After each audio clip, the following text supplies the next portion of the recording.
Let's take you now to a tiny island at the centre of increasing tensions in the South China Sea, where several countries are competing to lay claim to the region and the strategic sea lanes there.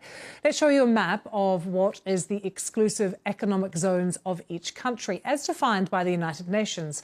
But it's China which claims most of the South China Sea, as shown here. It's been building military bases and sending hundreds of ships to enforce its claims.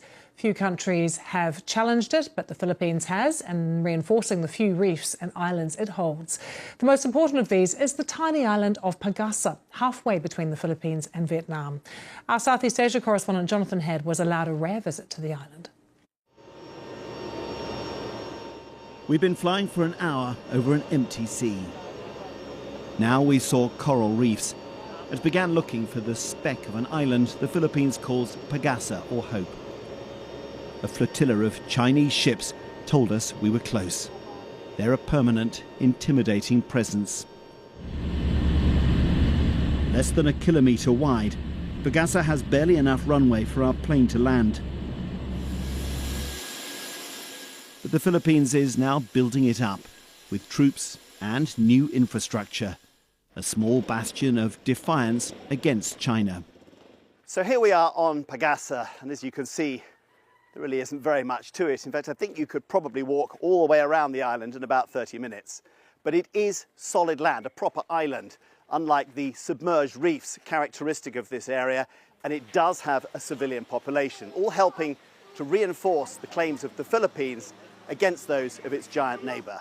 But living here is tough and very isolated. Around 300 people call this island home. There's a school and a clinic, but not much else. Residents depend on government support like food rations, though those we spoke to all said they liked the clean and quiet environment. The main challenge is when people, especially children, get sick. When it's a serious case, we need to evacuate them quickly to the mainland. But planes are not always available, and sometimes the weather is too rough. Aside from government jobs, fishing is the only viable way to make a living. But that's become much more difficult since the swarms of Chinese ships arrived offshore, harassing the little Filipino boats. Those Chinese are not fishermen. Their ships are huge compared to our small wooden boats. They threaten us, coming close and sounding their horns to chase us away. Because of that, we can only fish close to the island, and the fish stocks here are much smaller. If it's to prevent a complete Chinese takeover in this area, the Philippines needs to hold on to this sliver of land. Its forces are outnumbered and outgunned.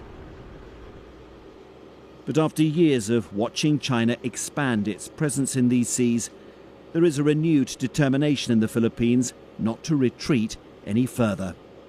Jonathan Head, BBC News, on Pagasa Island.